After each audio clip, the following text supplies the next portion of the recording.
오늘은 이스라엘이 삼켜지게 된 겁니다. 우리 성도들도 죄에 또 세상에 삼켜질 수가 있습니다. 삼켜지면 안 됩니다. 오늘 본문은 왜 이스라엘이 삼켜졌을까? 그걸 이제 아주 본질적으로 접근합니다. 먼저 답을 말씀을 드리면은 딱 하나입니다.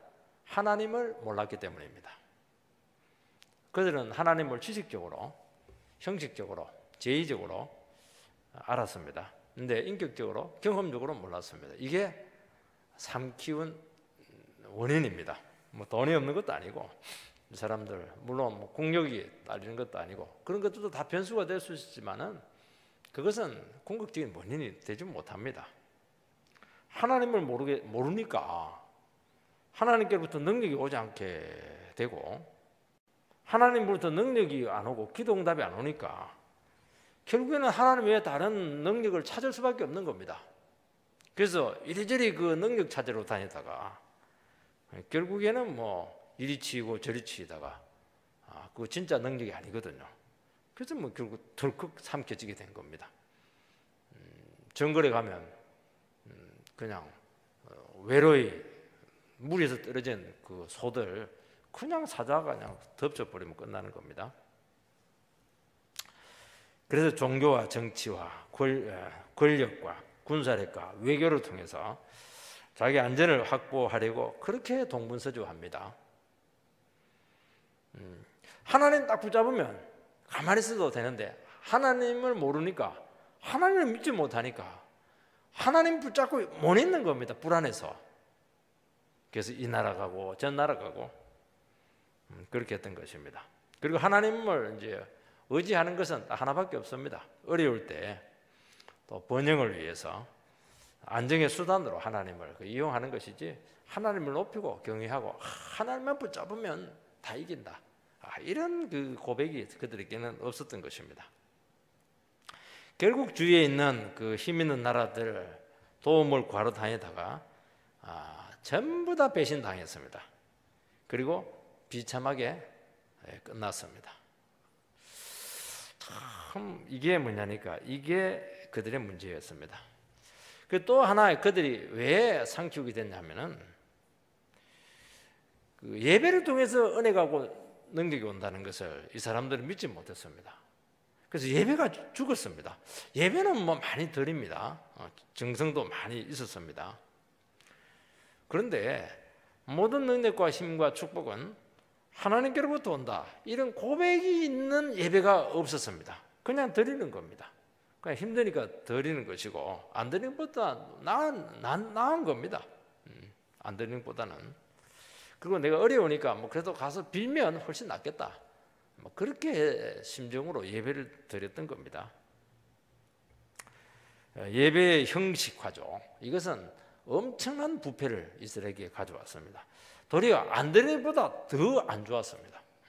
왜냐하면 그런 식의 그 하나님을 섬기는 예배는 뭐 바알 우상이나 일반 우상 예배와 다를 게 하나도 없는 겁니다. 점치는 거하고 다를 게 하나도 없다는 겁니다.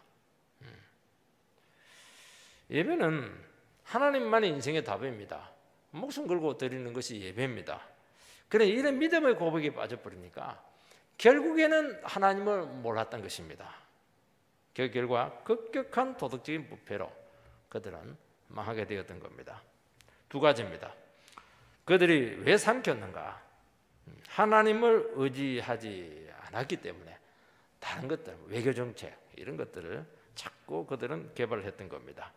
8절 9절 말씀을 읽어보면 이스라엘은 이미 삼켜졌은지요 이제 여러 나라 가운데 있는 것이 즐겨 쓰지 아니하는 그릇 같도다. 그들이 홀로 떨어진 들나귀처럼 아수르로 갔고 에브라임이 값주고 사랑하는 자들을 얻었도다. 여기서 좀 특이한 표현이 나옵니다. 이스라엘은 이미 삼켰은즉, 삼켜졌은즉. 지금 호세가 지금 호세아서를 쓰고 있을 때 이스라엘은 지금 삼켜지지 않았습니다. 망하지 않았습니다. 아직 뭐 몇십 년 남아 있습니다. 그런데도 불구하고 이스라엘은 이미 강대국에 의해서 집어삼켜졌다 하는 것을 기정사실화해서 기록을 합니다. 망하는 것은 이미 수순이다는 겁니다. 이게 돌이킬 수 없다는 겁니다. 이게 왜 중요하냐면은 원래 이스라엘은 인간적인 능력으로는 절대로 망할 수 없는 나라입니다. 이스라엘은 경제력이 약하다고 해서, 군사력이 약하다고 해서 절대로 망할 수 없습니다. 또 지정학적으로 강대국 사이에 끼어 있다고 해서 절대로 망할 수 없는 나라입니다. 그게 이스라엘입니다. 이스라엘이 망하는 딱 하나의 길이 있는데, 그것은 그들이 있게 된 하나님을 의지하지 않는 것. 요거만 안 하면 절대로 이스라엘은 못 망합니다. 왜냐하면 이스라엘은 하나님 나라이기 때문입니다. 이스라엘은 하나님의 은혜로 세워진 나라고 하나님의 은혜로 유지되는 나라입니다. 그래서 하나님이 함께 하시기만 하면은 아무리 아수르가 있고 아무리 애굽이 있고 아무리 주위의 나라들이 막 다 붙어가지고 달려들어도 절대로 건드릴 수 없습니다. 그게 무서운 겁니다. 이게 이제 이스라엘이라고 하는 아주 독특한 그런 정체성인 것입니다. 그런데 하나님을 딱 버리는 그 순간, 한순간에 제일 위태로운 나라로 전락을 합니다. 되게 나라가 망할 때 보면 서서히 망하거든요. 이상하게 여기서 무너지고 여기서 무너지고 이렇게 하다가 탁 무너지는데, 이스라엘은 그렇지 않습니다. 하나님 줄을 놓치는 순간 제일 위험한 나라가 되는 겁니다. 붙잡는 순간 제일 안전한 나라가 됩니다. 이게 극과 극을 달리고 있는 겁니다. 이게 여러분, 그렇잖아요. 하나님의 은혜로 구원받았습니다. 그 말은 뭐냐니까, 하나님의 은혜를 사모하기만 하면 하나님은 다 지켜줍니다. 가장 안전하고 가장 복된 위치에 있습니다. 물론 고생을 좀 하면, 돈 없으면 좀 고생하고 이렇게 하는데 안 망합니다. 그리고 안 짓밟힙니다. 가난해도 절대로 무시 못합니다. 공부 못하고 못 배워도 절대로 무시 못합니다. 왜냐하면 하나님이 딱 붙들고 있기 때문에 그러는 겁니다. 근데 하나님을 딱 못 주는 순간, 은혜를 딱 잊어버리는 순간 천하의 불쌍한 사람이 되는 겁니다. 한순간입니다. 한순간. 시간 문제, 이거는 망하는 것은. 아무리 많이 가져도 그게 전혀 도움이 안 됩니다. 돈을 많이 가졌기 때문에 이리떼들이 달려드는 겁니다. 더 위태롭습니다. 아무리 가난하고 취약한 처지에 있더라도 하나님 의지하면 절대로 무시할 수가 없습니다. 어린애도 진짜 하나님 붙잡고 믿음으로 딱 기도한 애들이 있어요. 그러면요, 부모가 함부로 말 못합니다. 야, 이놈 보통이 아니네. 절대로 조심합니다. 조심합니다. 아무리 어른이고 뭐 대단하게 해도요, 하나님 상관없이 막 그렇게 하면 이게 벌써 가치가 막 떨어지는 겁니다. 여러분, 하나님의 백성들은 하나님을 잊고 신앙생활을 할 수 있습니다. 그 순간 제일 위험한 처지에 있다는 것을 자기 스스로 발견하게 됩니다. 이게 무서운 겁니다. 이거. 그때 다시 하나님 외에 의지할 것이 없습니다. 그리고 모든 거 다 내려놓고 하나님 붙들면 또 그 순간 또 이렇게 회복이 됩니다. 용기가 생기고 담대해지고 막 겁이 없어지고 말이죠. 두려움이 없어지고 이렇게 합니다. 자고 났는데 또 하나님 줄 놓쳐버리면 막 천하의 불쌍한 사람으로 전락해 있습니다. 그래서 이 진폭이 굉장히 큽니다. 이 조절 못하면요, 조울증보다도 더 위험합니다. 이게. 그런데 끝까지 하나님을 외면하게 될 때 온갖 인간적인 보호수단을 끌고 와서 의지하게 됩니다. 그럼 그게 도움이 되느냐?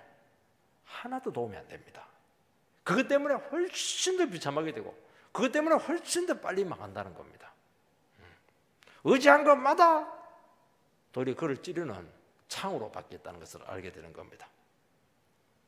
이스라엘이 하나님 줄을 놓치고 스스로 살려고 했을 때 그들이 얼마나 비참하게 되었는가 하는 것을 세 가지 비유로 지금 말씀하고 있습니다.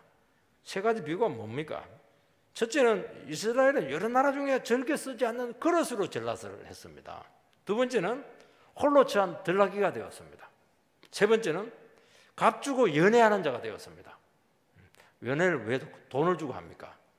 사랑으로 해야죠.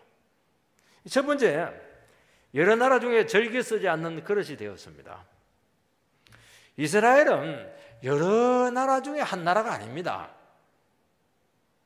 일본, 북한 이런 한 나라가 아니라는 겁니다. 이스라엘은 특별한 나라입니다. 하나님의 나라고 제사장 나라로 하나님께서 특별히 구별해서 불렀습니다. 그래서 이스라엘이 가장 비참할 때는 언제냐? 이스라엘은 여러 나라 중에 한 나라입니다. 그게 제일 비참한 겁니다. 그렇게 취급될 수가 없습니다. 아무리 적고 아무리 못 살아도 이스라엘은 특별한 나라입니다. 여러분, 하나님의 자녀는 여러 사람 중에 한 사람이 아닙니다. 하나님의 자녀는 하나님의 백성입니다. 구별된 사람입니다. 거룩한 족속이요 왕같은 제사장이라고 분명히 얘기합니다. 물론 잘 인정은 안 해줄지 모르겠지만 우리는 정말 존귀한 사람들입니다. 그리고 세상의 소금이요 세상의 빛입니다. 그래서 산상수구에 보면 예수님께서는 너희는 세상의 빛이 되어야 된다. 너희는 세상의 소금이 되도록 열심히 노력해라. 그렇게 하지 않고 너희는 빛이다. 너희는 세상의 소금이다. 딱 규정을 해놨습니다. 예수 믿는 것 자체가 벌써 소금이고 너희들은 빛이다는 겁니다. 여러분, 크리스찬이라고 하는 그 존재 자체는 일단 그 존재 자체가 세상을 썩지 않게 하고 그리고 세상에 맛을 내고 혼란에 빠진 인생들을 등대의 역할을 통해서 밝은 빛으로 인도하는 그 존재 자체가 있는 것 자체가 소금이고 등대고 빛인 겁니다. 여러분, 우리 예수 안 믿는 가정이 있는데 참다 미신의 아들이고요 그냥 욕심에 따라서 어두운 가운데 암흑 속에서 살아갑니다. 예수 믿는 사람 딱 있으면 말 안 해도 돼요. 말 안 해도 딱 그 사람 빛이고 소금이고 죄를 지으려고 해도 눈치 봅니다. 그리고 어려움이 생기면 기도해 달라고 그러고 물어보고 이렇게 하는 겁니다. 그리고 너무 절망에 빠지면 교회로 나옵니다. 말 안 해도 돼요. 저는 우리 형님들이 무서워갖고 말을 못했습니다. 알아서 교회를 다 나오더라니까. 알아서 목사인데도 그 정도로 존귀한 사람들입니다. 형님들이 얘보다 훨씬 잘 살아요. 집도 몇 채고. 여러분, 성도는 소유나 개인의 역량이나 영향력으로 존재하는 것이 아니고 하나님의 자녀로서의 모습을 얼마나 내가 잘 유지하느냐, 여기에 가치가 매겨지는 겁니다. 여러분, 이스라엘이 가치 있는 나라가 되려고 하려면 어떻게 해야 됩니까? 맞아. 하나님 백성이다. 하나님 말씀에 목숨을 걸고 그리고 그 말씀을 순종을 하면서 사람들에게 이 말씀을 붙잡도록 자꾸 그들에게 말씀으로 돌아오도록 그렇게 소개를 해야 됩니다. 그리고 아무리 작은 나라고 아무리 국방력이 떨어지고 경제력이 떨어지더라도 마음 중심으로는 나는 너희들의 정신적인 형이다. 나는 너희들의 맏형이다 하는 그런 의식을 가지고 하나님 주신 은혜를 나누어주고 그리고 막 선행을 베풀어주고 그들의 죄지면 확 기도해주고 왜냐하면 이스라엘 백성들이 기도를 해줘야 그들이 그나마 멸망하지 않기 때문에 그렇게 하는 겁니다. 그러면 이스라엘은 영원히 존경받는 나라가 되고 하나님께서 끝까지 지켜줍니다. 이겁니다. 이거는 이스라엘만이 할 수가 있고 이것 때문에 이스라엘은 존재하는 겁니다. 이것은 예수 믿는 사람들만이 할 수 있는 겁니다. 다른 거는 다른 사람들 더 잘합니다. 자꾸 우리는 이 세상 살아갈 때 다른 거 가지고 자꾸 경쟁을 하려고 하는데 경쟁하지 마시기 바랍니다. 우리는 너무 귀한 특권을 가지고 있기 때문에 이것만 해도 다 하는 겁니다. 그리고 더하여 주면 훨씬 더 좋은 겁니다. 저는 목사입니다. 목사인데 여러 사장님 중에 한 사람입니다. 제일 비참한 겁니다. 이게. 제가 사장님을 비난하는 것도 아니에요. 교수님을 비난하는 게 아닙니다. 나는 목사로서 하나님께 특별한 어떤 하나님 나라 위에서 그 부름 받은 존재입니다. 뭐 해야 됩니까? 목사만 할 수 있는 게 있습니다. 말씀을 목숨 걸고 밝혀내서 그냥 영혼이 변화되도록 어떻게든지 변화시키는 겁니다. 그때 제일 가치 있는 그런 사람으로서는 남아있는 겁니다. 하나님은 절대로 굶겨 죽이지 않아요. 절대로 짓밟히게 하지 않습니다. 말썽 팽개치고 다른 짓 하기 시작하면 완전히 인간 취급 못 받습니다. 인간 취급 못 받아요. 어떤 분은 뭐 사진 찍는데 완전히 전문가고 막 그걸 막 전시까지 하고 또 선전까지 하고 이렇게 합니다. 물론 뭐 나쁜 건 아니겠지만은 조금 이상하죠. 어떤 분은 막 운동을 하는데 뭐 테니스를 치고 뭐 골프를 치고 뭐 운동을 하는데 막 거기에 목숨을 그 연구를 하고 그리고 막 근력 운동 평상시에는 하고 말이죠. 기도는 안 하고 얼굴 새카매가지고 아우 그러면 사람들이 아 이거 테니스 잘 치시네요. 골프 잘 치네 이러면 속으로 웃습니다. 너도 목사냐? 딱 그 얘기합니다. 가치가 팍 떨어지는 겁니다. 여러분 집사가 가치가 있는 것은 집사로서의 독특한 어떤 특성을 가지고 있어야 되는 겁니다. 이것 없으면 집사에서 바로 잡사로 탁 전락합니다. 가치가 딱 떨어져요.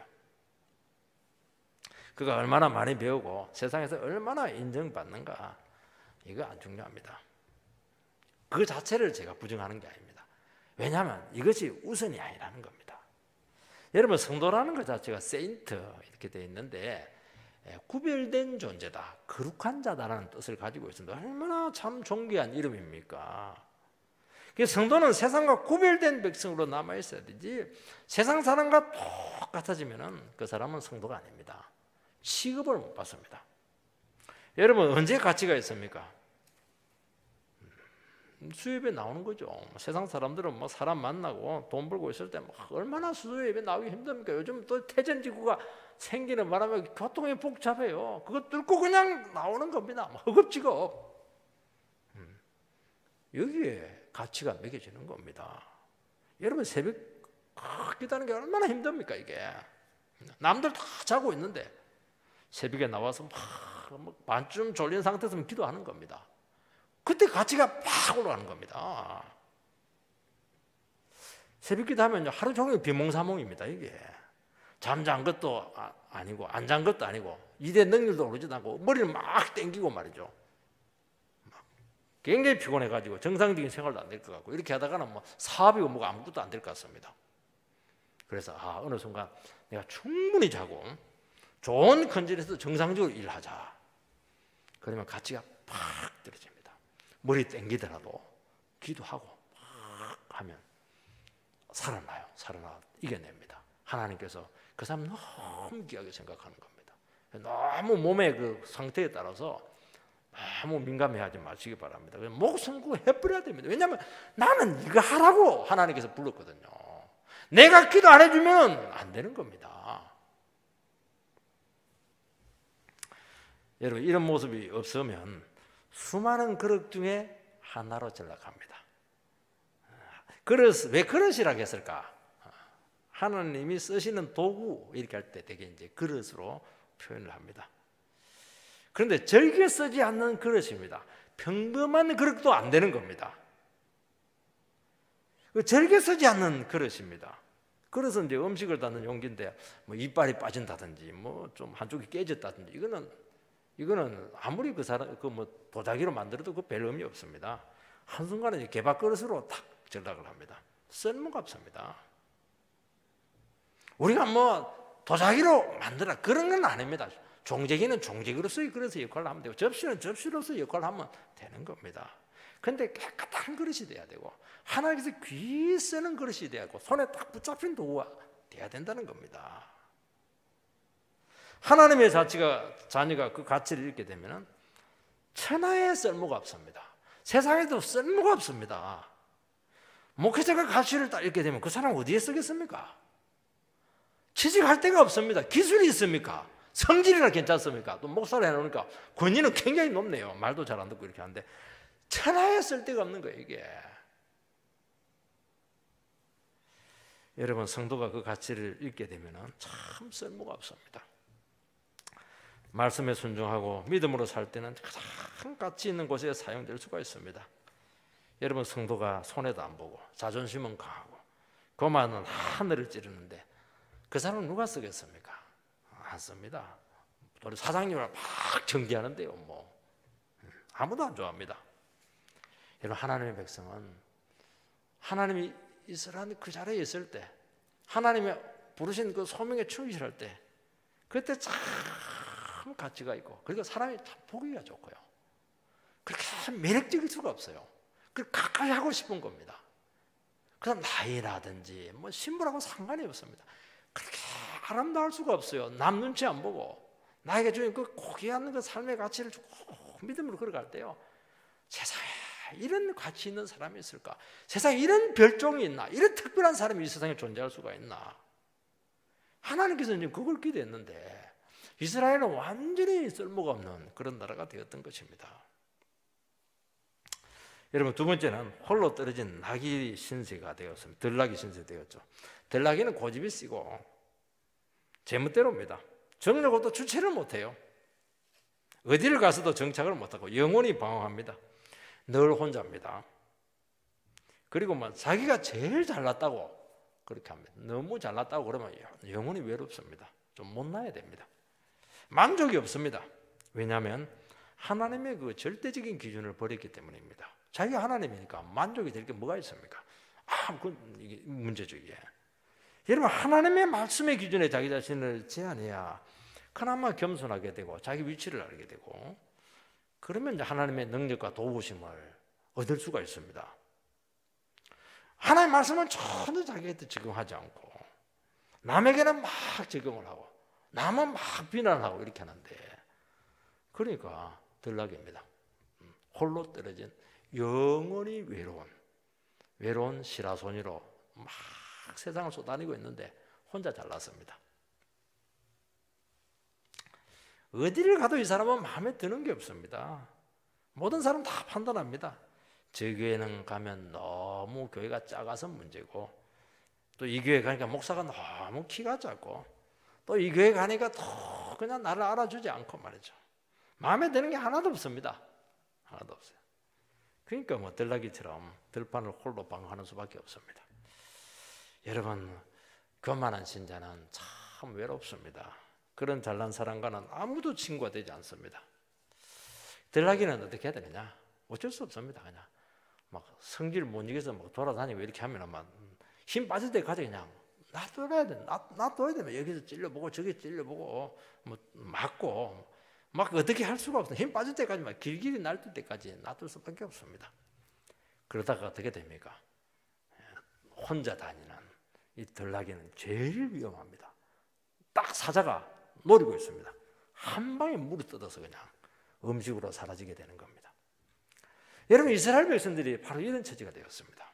하나님 말씀을 버리면 막 자유로울 것 같았고, 막 원하는 것 하고 싶었었고, 그리고 막 참 멋진 인생이 될 줄로 생각을 했는데 너무 외로웠고 너무 위험했고 너무 애처로운 처지에 빠지게 되었습니다. 그러다가 딱 한 방에 나가 떨어지게 되었던 것입니다. 문제는 뭐냐니까, 그렇게 쏘다니면서 방황하면서도 내가 비참한 처지에 있는가 하는 것을 깨닫지 못하고 끝까지 방황하는 게 문제입니다. 그러면 뭐 사자밥이 될 수밖에 없습니다. 이게 뭐냐니까, 이리 뜯기고 저리 뜯기다가 결국에는 망하는 겁니다. 이게 이스라엘의 문제만은 아니라는 겁니다. 우리 하나님의 백성들도 마찬가지인 것입니다. 하나님 앞에 만족하고 하나님 말씀으로 참 소중한 줄 알고 순종하면서 딱 걸어가면 그렇게 안정적일 수가 없습니다. 돌아다닐 필요도 없고 방황할 필요도 없고 하나님이 길을 가르쳐 주니까 그냥 가르쳐 준 길을 그냥 쭉 믿음으로 걸어가면 됩니다. 그러면 다 되게 되어 있습니다. 도움의 손길이 다 오게 되어 있는 겁니다. 왜 이렇게 머리를 복잡하게 그렇게 굴리고 그렇게 합니까? 하나님보다 머리도 안 좋을 텐데 말이죠. 참 이게요, 우리가 예수 믿지만은 이게 참 주의가 귀한 줄 알고 참 이게 참 이렇게 하나가 되는 게 이게 얼마나 중요한지 모릅니다. 세 번째는 이스라엘이 어떻게 비참하게 됐냐니까, 값주고 사랑하는 자들을 얻었다 되어 있습니다. 그 옛날 통합 성경에는 뭐라고 되어 있냐니까, 값 주고 연애하는 자를 얻었다. 이게 훨씬 더 좀 실감 있게 번역이 되었습니다.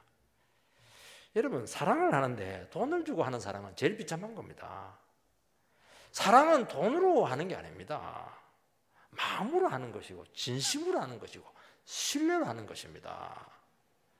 그런데 돈으로 사는 게 있습니다. 창기들은 이제 돈으로 삽니다. 돈값 딱 떨어지면 이제 뭐 여지없이 버림받습니다. 연애값이요, 돈으로 하면요 굉장히 비쌉니다. 이게 하루 저녁에냐 굉장히 비싸요. 이게 여러분, 사랑과 신뢰를 구걸하는 것처럼 비참한 것이 없습니다. 결혼을 했는데 배우자가 마음을 안 줍니다. 이혼한 것보다 더 비참하지 않겠습니까? 절대로 행복할 수가 없고 살면 살아갈수록 상처가 없습니다. 제가 참 그 자매의 인물이 참 있어요. 근데 결혼이 잘 안 되고 이렇게 하다가 결국에는 이제 남자가 좀 나이는 좀 많았는데 돈이 참 많았습니다. 돈 보고 결혼했습니다. 남편이 또 그걸 압니다. 돈은 많이 줘요. 돈 줄 때마다 너 내 돈 보고 결혼했지? 뭐 상처가 그렇게 많다는 거예요. 이게 그 말을 들을 때마다 내가 이 사람 아내가 맞나? 내 몸 파는 사람 아닌가?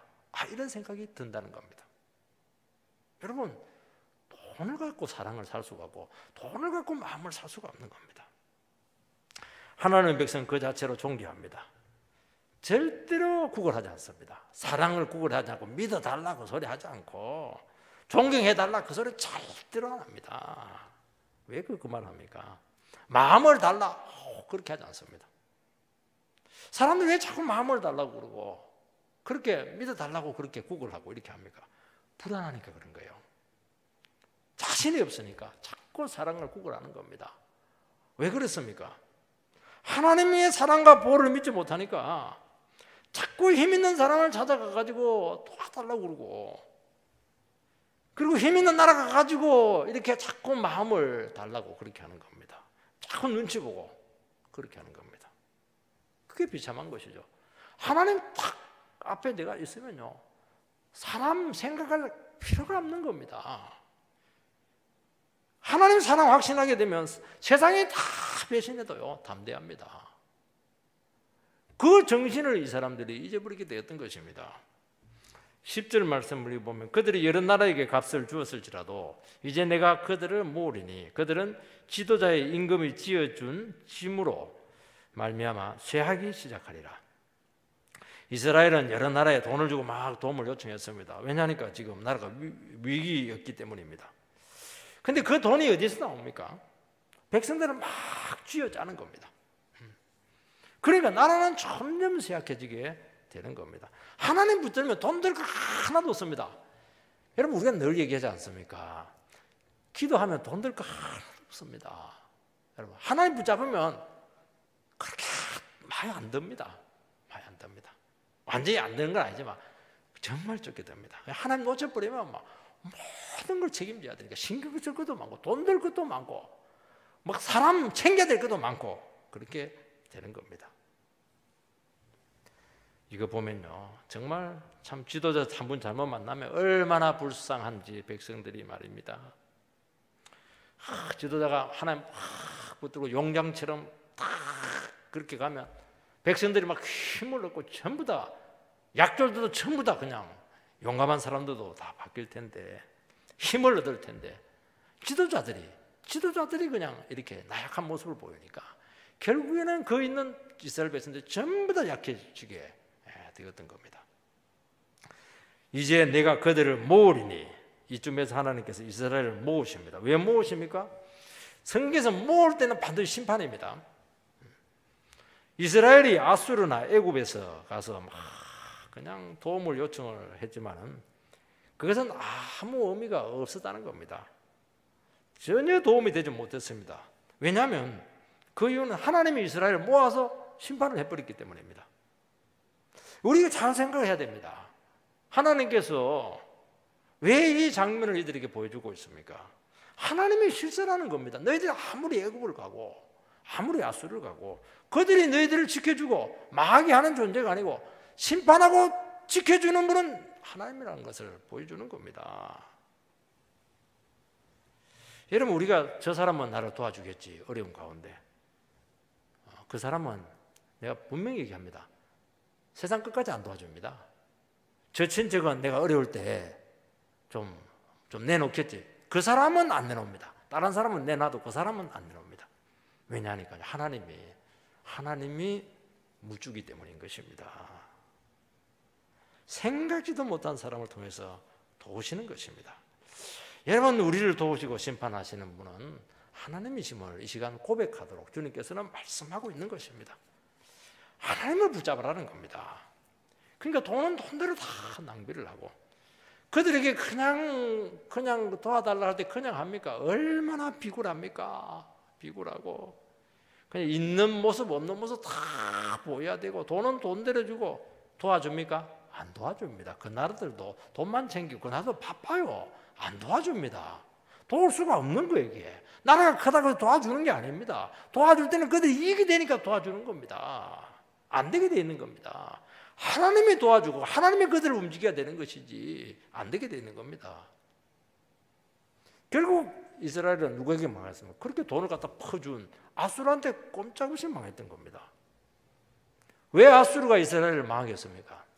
보니까 이스라엘이 그 믿을 나라가 못 돼요. 자기 나라에만 돈 갖다 주는 게 아니고 애굽에도 갖다 주고 이 나라 저 나라 다 갖다 주는 겁니다. 서로 그 연애를 하는데 둘이가 딱 연애해야 되지. 삼각관계, 오각관계 돼가지고 그럼 칼부림 납니다. 그거 믿을 수 없는 사람이 되기 때문에 그렇게 하는 겁니다.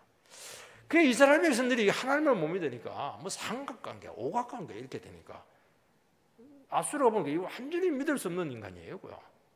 그냥 복수를 해버린 겁니다. 이렇게 비참한 겁니다.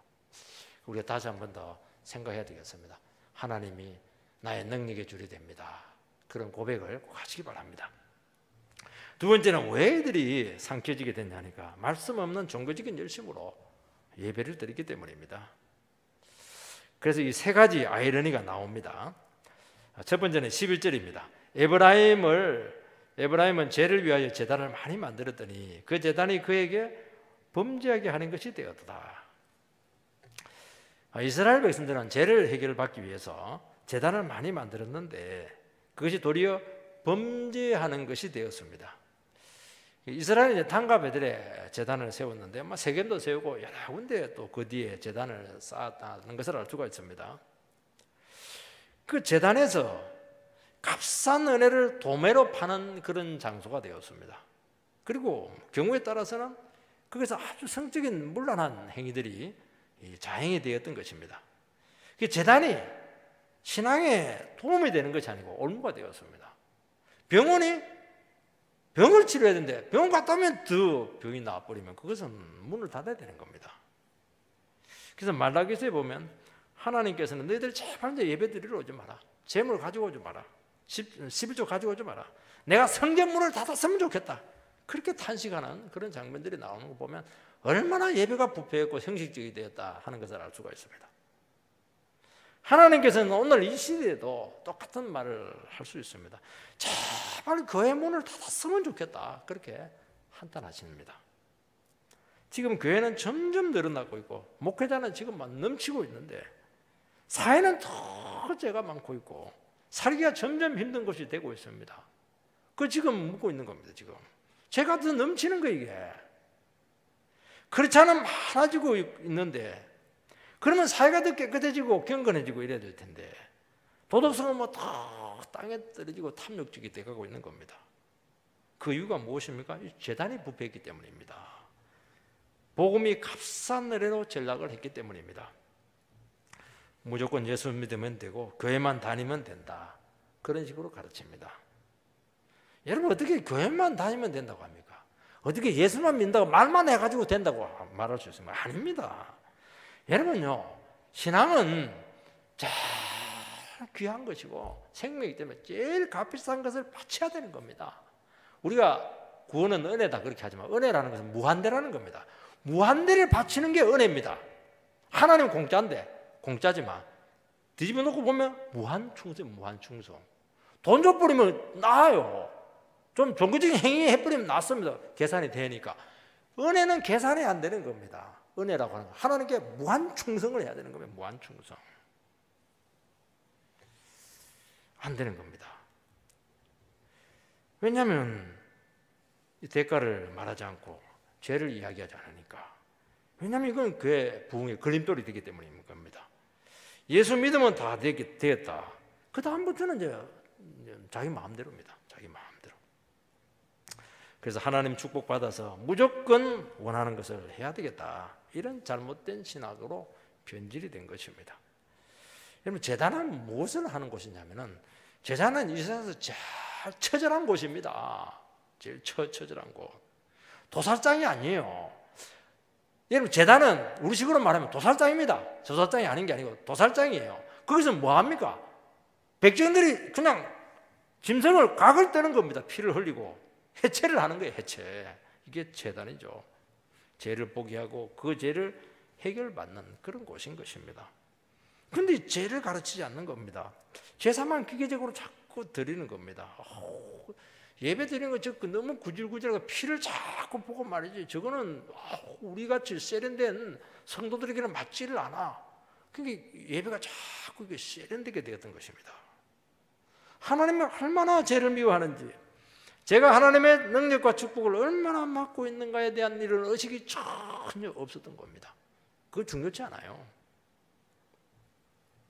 여러분, 우리의 신앙은 하나님 앞에 자기 자신의 모습을 정직하게 보는 데서 시작이 되는 겁니다. 내가 아무리 잘 살았더라도 하나님 앞에 딱 서면 전부 다 허물투성입니다. 고개를 들 수 없는 죄인입니다.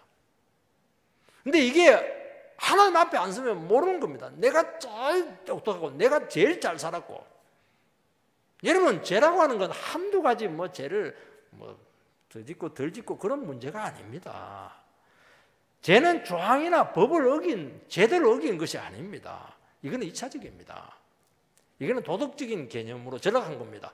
여러분, 복음은 절대로 도덕이 아닙니다. 도덕적인 개념으로 해석하면 다 틀린 겁니다. 복음의 원리로 전부 다 해석을 해내야 되는 겁니다. 복음의 원리가 무엇입니까? 우리가 하나님 앞에 서니까 전부 다 부패했더라.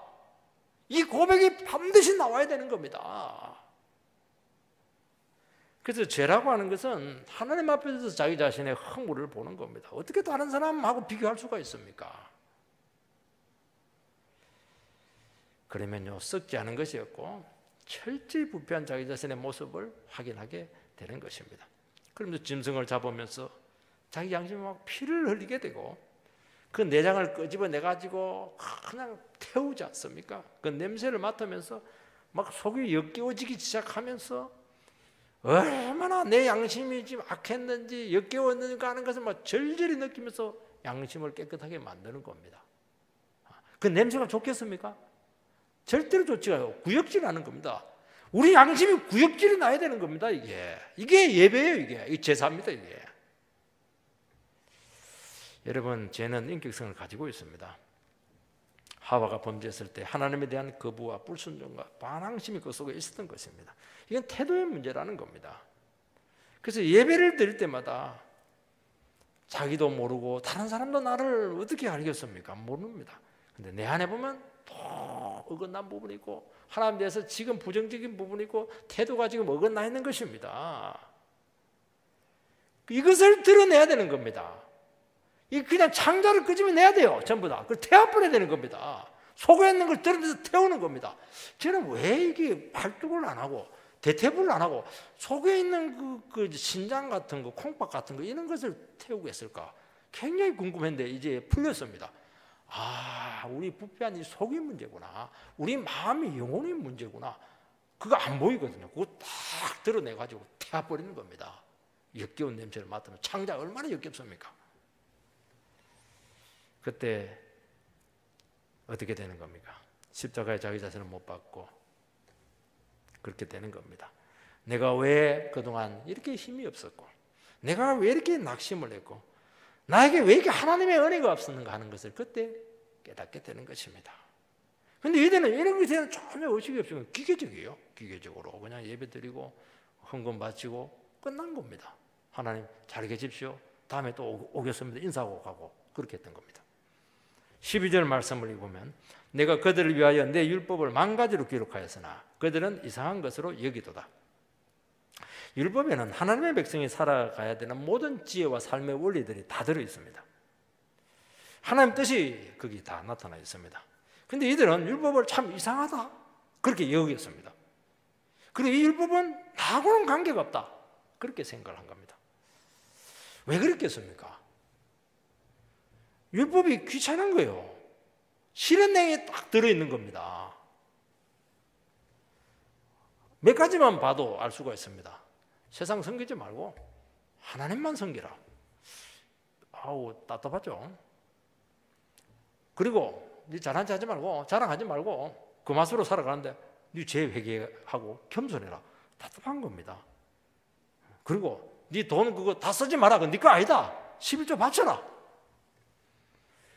그냥 모든 삶의 중요한 기둥들이 막 박혀 있으니까 기둥들이 박혀 있으니까 온갖 달싹을 못 하는 겁니다. 이게 율법은요 단지 뭐 조항이 아닙니다. 규율이 아닙니다. 이거는 하나님을 섬기는 백성들의 삶의 총체입니다. 이것은 그래서 다 받아들이든지 거부하든지 둘 중에 하나를 선택해야 됩니다. 아우 한 30분만 받아들이겠으면 그건 안 받아들인 겁니다, 여러분. 그 조항을 한 겁니다. 조항을 몇 개 지킨 겁니다. 그거는 신앙이 아닙니다. 하나님을 사랑하고 그분을 의지할 때 율법은 은혜가 되고 지킬 만한 것이 되고 순종할 수 있게 되고 100% 순종이 가능합니다. 하나님을 인정하기 싫을 때는 그 율법이 전부 다 나에게 시험거리가 되고 내 삶을 그렇게 속박하는 굴레가 되고 그냥 하기 싫은 것만은 막 골라서 지키는 겁니다. 이게 억지로 신앙생활을 하는 겁니다. 안 하면 지옥 가니까 그렇게도 하는 겁니다.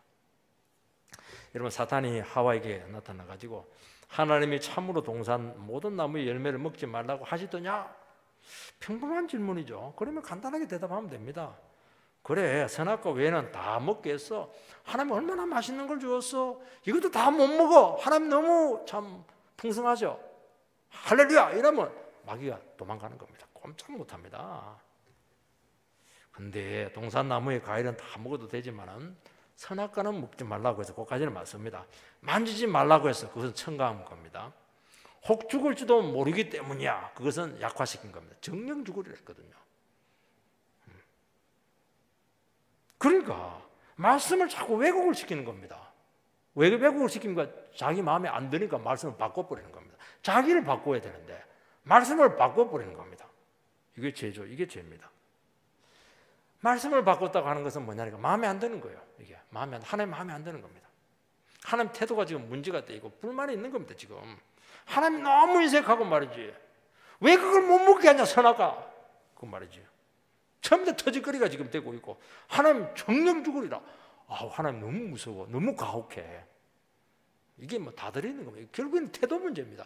조항이 아닙니다. 이것은 그 율법을 통해서 그 태도를 지금 보고 있는 겁니다.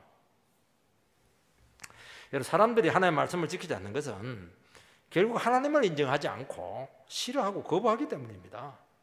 하나님은 얼마나 풍성하고 사랑이 많고 우리가 잘 되기를 바라는지 진실로 모르기 때문에 그렇게 하는 겁니다. 그러니까 결국 하나님을 몰라서 그렇게 하는 겁니다. 모르니까 오해를 하게 되고 모르니까 그냥 자기 판단을 내리고 되고 이렇게 인색하고 부정적으로 나가는 겁니다. 그 신앙이 너무 자기중심적입니다. 자기가 최고입니다. 내가 좋아야 되고 내가 이해가 돼야 되고 내가 먼저 잘 돼야 되고 내 느낌이 좋아야 되고 말씀 중심이 아니라서 그렇게 되는 겁니다. 내가 기분 좋을 때는 막 충성하고요. 기분 나쁘면 막 그냥 침체돼가지고 뭐 옆에 사람 죽어가도 기도도 안 해주고 그렇게 되는 겁니다. 왜 그렇습니까? 내가 왕이라서 그래요. 내가 중심이라서 그렇게 하는 거예요. 내가. 그래서 신앙이 처음부터 잘못 길들여져서 그렇게 된 겁니다. 여러분 말씀은 어려워서 몰라서 지키지 못하는 게 아닙니다. 하나님이 싫은 거예요. 하나님을 제대로 아시기 바랍니다. 하나님 말씀 붙잡고 삶 속에 한번 순종하는 길밖에 없습니다. 그러면 압니다. 다른 거는 알 수가 없습니다. 그때 하나님이 어떤 분인가 하는 것을 알게 됩니다. 그래서 믿음은 뭐냐?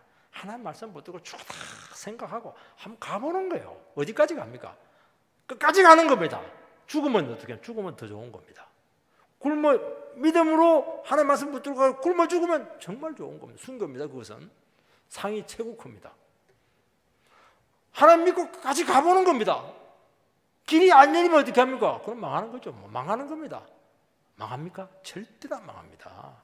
하나님 그렇게 우리를 호락호락하게 망하게 하지 않습니다. 그런 믿음이 없는 거예요. 그런 믿음이.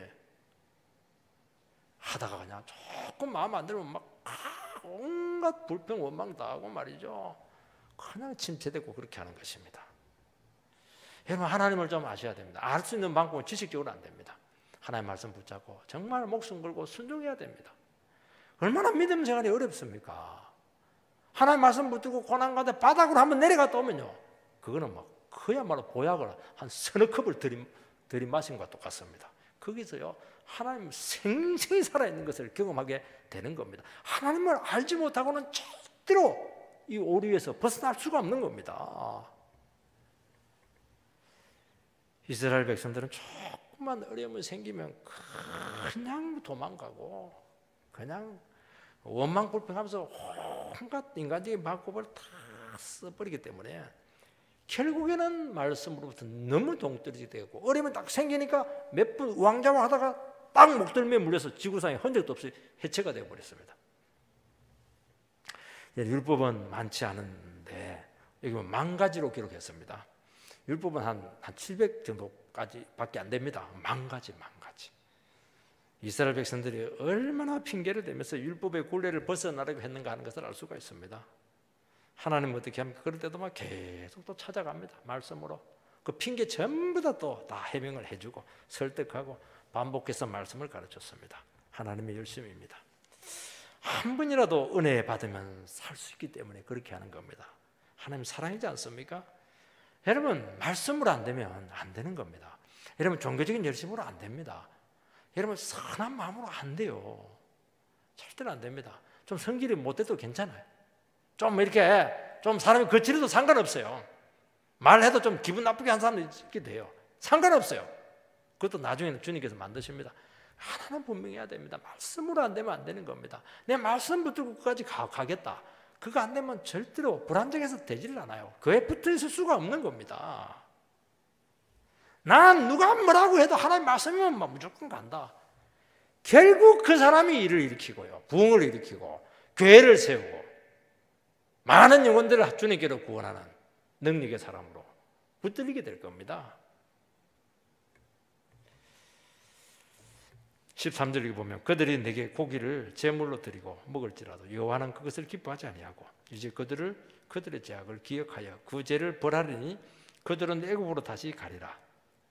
하나님의 제물을 고기다 그렇게 표현합니다. 제사를 드린 것이 아니고 제밥 고기에 관심이 많았다는 겁니다. 형식화되고 타락된 겁니다. 예배가.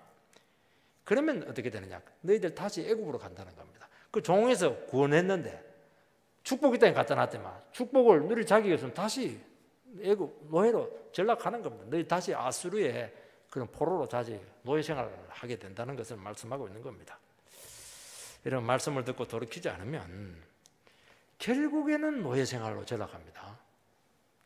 말씀 없는 종교는 다시 어두운 우상 숭배 암흑으로 들어갈 수밖에 없습니다. 우리는 사람마다 다 방황기가 있었습니다. 얼마나 인생을 헤맸고 그야말로 치를 뜰 정도로 제 노예 가운데 우상의 사슬 가운데 고통을 당했습니까? 그렇게 또 구원을 해놨더니만 구원받고 나서 보니까 또 그냥 세상 우상 제약의 사슬에 매여 있는 겁니다. 사람은 이렇게 요사스럽습니다. 그렇게 좋은 축복을 갖다 놨으면 감사하면서 살아가면 될 텐데 또 거기서 그냥 불만이 나오는 거예요. 거기서 또 그냥 물에 빠진 사람 건져놨더니 보따리 내놔라고 막 그렇게 그냥 탐욕을 부리고 있는 겁니다. 여러분 오늘 우리가 이기까지 이 하나님의 말씀의 자유가 이기까지 얼마나 많은 눈물과 피와 투쟁과 희생을 있었습니까? 이제 와서 그 하나님의 말씀의 소중함을 다 잊어버리고 그 별것 되지도 않는 거 욕심에 빠져서 자기 것이나 챙긴다면 그것처럼 비참한 것이 어디 있겠습니까? 세상에서 건져놨더만 또 세상의 노예로 전락을 해가지고 그거는 이제 약도 없습니다. 해체입니다. 해체.